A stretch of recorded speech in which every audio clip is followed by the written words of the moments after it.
আসসালামু আলাইকুম রহমতুল্লাহ। সুপ্রিয় দর্শক, সেনাপ্রধান গতকালকে জাতির উদ্দেশ্যে কিছু বার্তা দিয়েছেন, যে বার্তা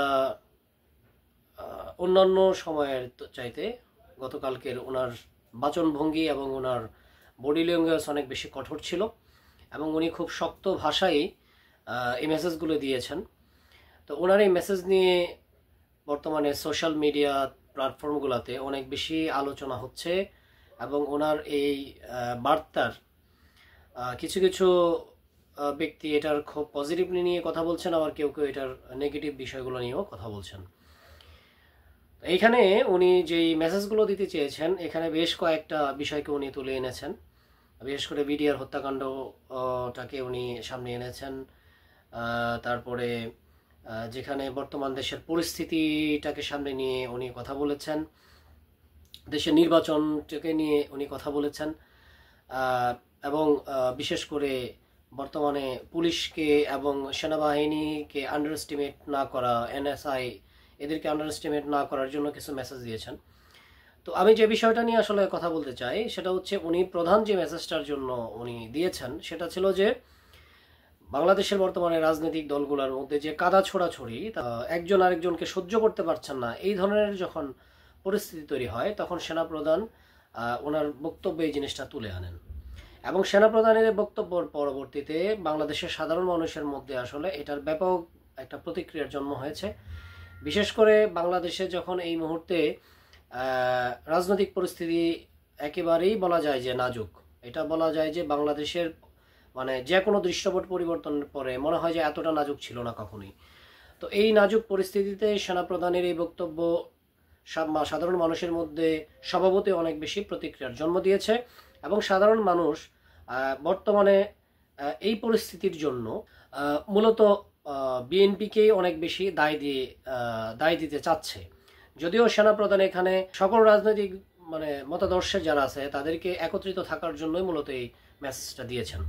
তো ওনার এই মেসেজের পরিপ্রেক্ষিতে সাধারণ মানুষের মনে যে প্রতিক্রিয়া তৈরি হয়েছে সেটা অনেকটা বিএনপিকে দায় দেওয়ার পক্ষেই ম্যাক্সিমাম মানুষগুলো মত দিয়েছেন। এর কারণ হচ্ছে যে মূলত 5 আগস্টের পরে যে প্রেক্ষাপটকে সামনে নিয়ে সবাই ঐক্যবদ্ধ হয়ে একটা আন্দোলন বা দাঁড় করিয়েছিলেন, সেই আন্দোলনের পরবর্তীতে তাদের মধ্যে আসলে সেই ঐক্যটা নেই। তো সেই জায়গাতে বিশেষ করে বিএনপিকে যেহেতু একটা বৃহৎ দল এবং বাংলাদেশের মধ্যে বলা যায় যে এই মুহূর্তে সর্ববৃহৎ একটা দল, তো সেই দলের পক্ষ থেকে তাদেরকে আরও বেশি সহনশীল এবং উদার মন মানসিকতার বলেই মানুষ আশা করেছিল। কিন্তু সেই জায়গাতে দেখা গেছে যে বিএনপি সবচেয়ে বেশি এই জায়গাটাকে কলুষিত করেছে এবং দূষিত করেছে। এটার কারণ হলো যে 5 আগস্টের পরে বিশেষ করে যখন দেশের প্রেক্ষাপটগুলো পরিবর্তন হচ্ছিল, তখন বিভিন্ন জায়গায় চাঁদাবাজি, তারপরে দখলদারিত্বের যে জায়গাগুলো তৈরি হয়েছিল সেখানে বেশিরভাগ খুঁজেই পাওয়া গিয়েছিল, বেশিরভাগ বলা যাবে না, প্রায় সব জায়গাতেই বিএনপির এবং কিছু কিছু জায়গাতে আওয়ামী লীগের লোকরা বিএনপির মধ্যেই থেকে এই কাজগুলো করেছে। এটা স্পষ্ট ছিল সবার কাছেই। যখন একটা কথা হচ্ছিল যে একদল খেয়ে গেছে আর একদল খাওয়ার জন্য রেডি আছে, যদিও এখানে যিনি বলেছেন উনি কোনো দলকে মেনশন করে বলেননি, কিন্তু বিএনপি অনেকটা ধরেই নিয়েছে, এটা তাদেরকে বলেছে, কারণ বিএনপি মনেই করে নিয়েছে যে আগামী নির্বাচনে ওনারা অলরেডি ক্ষমতায় এসে গেছেন, তো সুতরাং আওয়ামী লীগ যেহেতু এবার নাই তাহলে কথাটা ওনাদের উপরে আসে। তো অনেকটা নিজের গায়ে মেখে নিয়ে বিএনপি খুব বাজেভাবে এটার বলা যায় যে প্রতিক্রিয়া দেখিয়েছে। বিশেষ করে ওনার বিএনপির সিনিয়র দুইজন ব্যক্তি, রুহুল কবির রিজভী এবং হারুন রশিদ, তো ওনারা খুব বাজেভাবে এটার রিয়াকশন দিয়েছেন এবং কোথাও কোথাও ওনারা প্রায় জামাত ইসলামের নাম নিয়েই এই কথাগুলোকে বলেছেন। কখনো কখনো আমরা এমনটাও শুনেছি যে বিভিন্ন প্রোগ্রামে গিয়ে বিএনপির এই বক্তাগুলো বা এই রাজনীতিবিদরা জামাতে ইসলামকে কটাক্ষ করে কথা বলেছেন এবং কোনো প্রোগ্রামে গিয়ে এটাও বলেছেন যে শেখ হাসিনার আমলে জামাতে ইসলামের যেই মানুষদেরকে যুদ্ধাপরাধের দায়ে ফাঁসি দেওয়া হয়েছিল সেগুলোকে চলমান রাখা উচিত এবং জামাতে ইসলাম সরাসরি মুক্তিযুদ্ধ যারা করেছে তাদেরকে হত্যা করেছে। তো এই কথাগুলো বাংলাদেশের সাধারণ মানুষ আসলে ভালোভাবে নেয়নি। তারা যখন এই ধরনের কথা বলে তখন সাধারণ মানুষের ভিতরে একটা বিভ্রান্তি পরিস্থিতি তৈরি হয়েছে। অনেকে ধরে নিয়েছেন যে আওয়ামী লীগের ভাষায় আসলে তারা কথা বলছে এবং তারা আওয়ামী লীগের এই যে কুকর্মগুলোকে সার্টিফাই করছে। এবং কোনো এক প্রোগ্রামে গিয়ে জনাব হারুন এরকম কথা বলেছেন যে যেখানে বিশেষ করে এটা সম্ভবত চাঁপাইনবাবগঞ্জের কোনো একটা অঞ্চলে মিজানুর রহমান আজহারী সাহেবের যখন একটা মাহফিল হওয়ার কথা ছিল, তখন তার কিছুদিন আগের একটা প্রোগ্রামে গিয়ে উনি বলেছেন যে সামনে মিজানুর রহমান আজহারীর একটা প্রোগ্রাম আছে এবং সেই প্রোগ্রামকে কেন্দ্র করে মানুষের মধ্যে যে একটা কালেকশন শুরু হয়, বিশেষ করে গ্রামগঞ্জে এটা হয়, এটাকে উনি চাঁদাবাজির সাথে তুলনা করেছেন।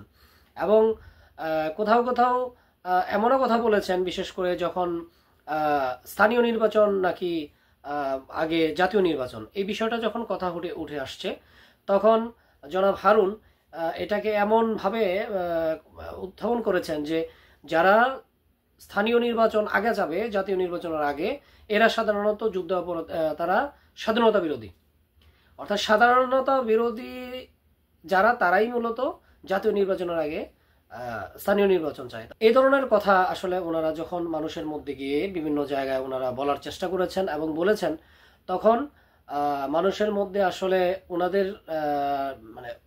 ওনাদের মাঝে আসলে মানুষ আওয়ামী লীগের একটা ছায়া খুঁজে পেয়েছে।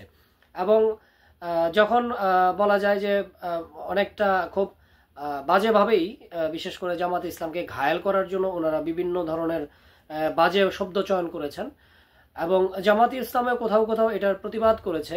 তো দেশের মধ্যে আসলে একজন আরেকজনের প্রতি এই যে কাদা ছোড়াছুড়ি, এই যে বাক্যবাণে জর্জরিত করা, তো এই সুযোগটা আসলে বলা যায় যে বিপক্ষ দল নেওয়ার চেষ্টা করেছে এবং কোথাও কোথাও নিয়েছে।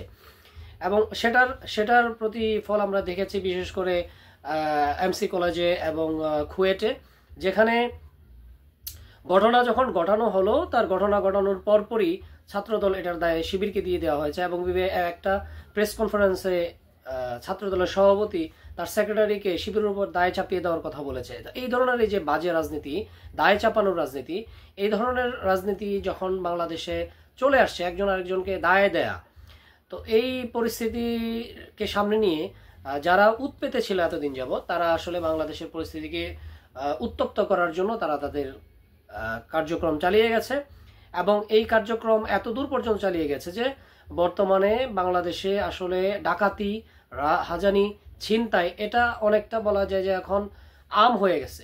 এখন যে কোনো জায়গায় এটা হয়ে যাচ্ছে এবং কোথাও কোথাও মানুষ অতিষ্ঠ হয়ে